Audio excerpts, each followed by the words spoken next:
only question that was ever actually yours. And it's not whether or not the world is fake. Plato, the Gnostics, the entire Truman Show movie settled that that's not the question. The question is the one that Truman's entire life story is asking. And I want you to answer it. Do we even want the truth? Because the data on human beings isn't very encouraging. Most people choose the steak. We go back to the kitchen. We thank the people that are managing us. But gnosis, from Gnosticism, was never a personality trait. All of the old teachings treat it like a practice. Gnosis is a skill. It's a muscle. And for everything that Dr. Festinger found when he was in there with this cult, it starts pointed inward. Gnosis starts pointing inward. Because the second you aim that stuff at other people, their walls go up and they stay up. So let me give you 3 techniques. I'm going to leave you with these. Number 1, hunt down the seams, not the villains. The villains are bullshit. Hunt down the seams between everything. Hunting down the villain, it feels great.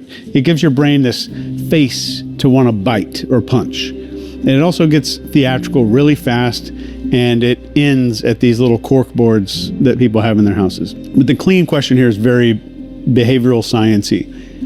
What is this trying to make me do? What am I being rushed to feel right now? Ask what it does before you ask who's behind it. I'm going to say that again. Ask what it does before you ask who's behind it. That one swap is the entire difference between perception and just being paranoid as hell. And number 2, audit your own dissonance first. What are the beliefs that you defend fastest?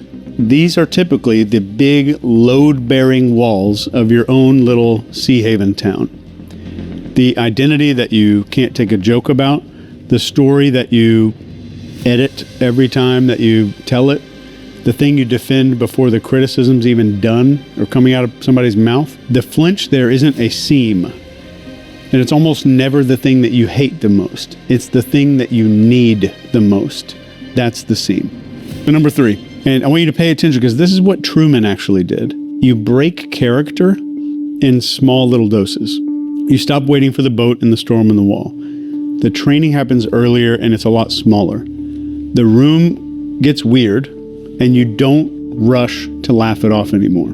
Somebody hands you this neat little answer and you ask one more question. Your gut basically says that was weird or off, and you don't bury that under a bunch of manners. It's just one sentence. I'm not sure that explains it. You're not trying to become the weirdo who turns every dinner into some tribunal.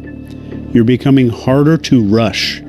That's the number one thing. Harder to rush, harder to flatter. You don't let people flatter you anymore, which means that you're also going to be harder to shame back into character, where someone wants to push you back into character.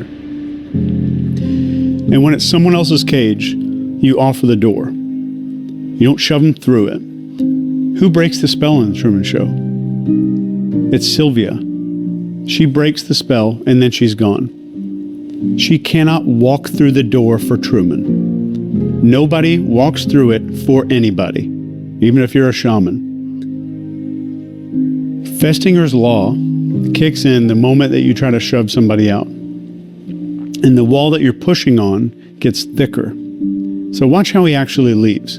It's not when the fear's gone. The fear's never gone. He sails straight into it. He's willing to die for the truth. He leaves when staying finally costs him more than going. And that's the threshold that we want to reach. And it's not movie courage, right?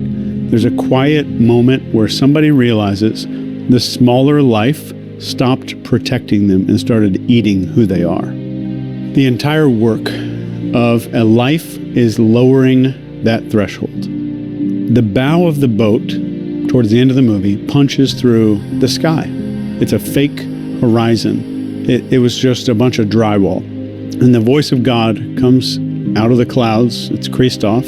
And the God makes his final pitch. Listen to what he actually offers. It's not the truth. He concedes the truth point entirely. And he says, out there's just as much lying as in here. But in my world, you have nothing to fear. That's the pitch. That was always the pitch. Safety in exchange for the world. The God of the Truman Show, his closing argument is a safety pitch. So then the exchange. The whole film was built to deliver the big exchange. And Truman asked the big question here. Who are you? And the voice says, I'm the creator. Pause. Of a television show. And then Truman asks, then who am I? You're the star. And then the question every prisoner eventually asks the builder, the gatekeeper, was none of this was real? And then what he hears back is, you were real. That's what made you so good to watch. So there it is. It's the entire business model in one sentence, out of the creator's mouth. The only real thing inside the entire effing dome was Truman. And his realness was a fucking product. They didn't farm out his labor. They didn't make him go assemble iPhones somewhere or do any kind of stuff like that. They farmed his authenticity. The one thing in Sea Haven that no human being could manufacture. You were real. That's what made you so good to watch. And Truman does the most savage, badass thing in the film here. He doesn't yell at the sky or freak out or anything. He performs the old one last time, and then he bows with the catchphrase, in case I don't see you, good afternoon, good evening, and good night. It's a line that they installed in him as a child, handed back to them as a goodbye. And he steps through this door into the one place the show could never sell to anyone. It's just the unfilmed world. Well, at least in 1998 it was. And the audience, you can see them in the movie. After 30 years, there's tears and candles and pubs erupting in emotion. There's two security guards who the film kind of follows a little bit. They've watched him every shift of their lives. They look at the static for a second, and you see this big emotional exchange. And then they look at each other, and here's a huge line here. And one of them says, what else is on? And they loved him the way you love a show. They love him the way that when we put Princess Diana in front of a bunch of cameras, she becomes a product. And the second it ends, we look for the next one. So it comes back to where it started. A star falls out of a fake sky with a label on it. A man picks it up, he reads it. He holds the edge of his entire world in his hand, and he goes to work. That's where the door always was. It's not at the wall, not on the boat. It's in the first honest second before an explanation lands in your brain, before the morning closes over everything, before he handed the star back and just rejoined his life like normal. We have stars falling all throughout our lives. They always do. It's a sentence that lands wrong. It's some reaction that comes back too fast. Maybe it's some fear that we inherited and never questioned. It's the quiet morning maybe when you notice somebody's love has been mixed up with management. But when it does, you don't have to burn the house down. You don't have to announce anything to anybody. Just do one thing. Don't put the light down and jump back into the car so quickly. Hold the light. Hold that light in your hands. Let the question finish. Your question of questioning what's going on. Let that finish itself before an explanation comes. And when it's finishing, watch who gets nervous. Watch which explanation comes running at you. And watch the part of you that's already halfway to get back in the car. The part that wants, more than it wants the truth, just to go to work and go back to doing the thing. I'm going to give you 2 minutes of peace here before the world is going to ask for your attention back. So if you don't want to reach for the remote yet, stay with it. Thanks for watching. I love you. Authorities are reporting a citywide manhunt underway.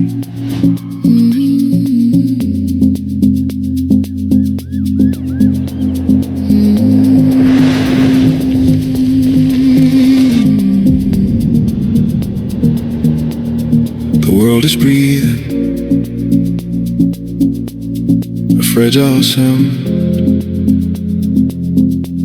No echoes here, on sacred ground.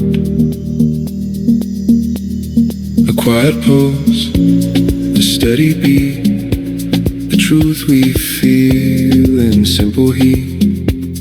Barefoot steps on hallowed ground, a sacred rhythm we have found out.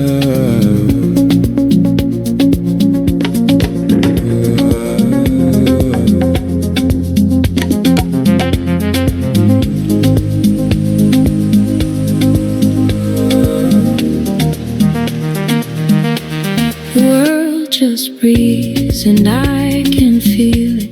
A perfect promise, can't conceal it. Just shadows leaning on the light.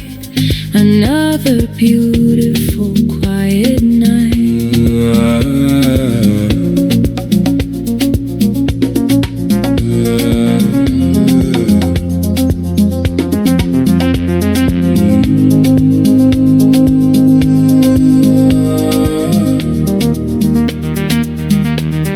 The past is gone, but we remain, washing over all the pain.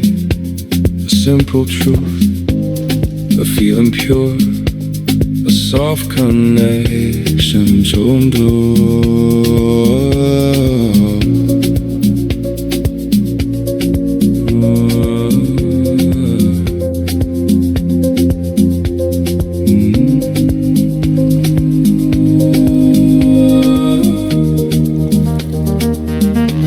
The world just breathes and I can feel it. A perfect promise, can't conceal it. Just shadows leaning on the light.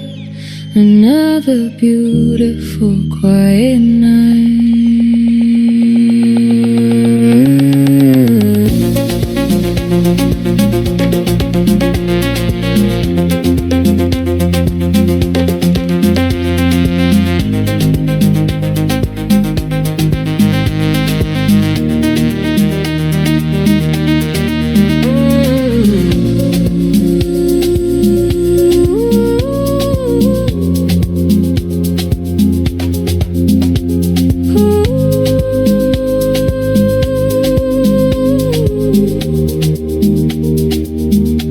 This quiet night, what remains forever?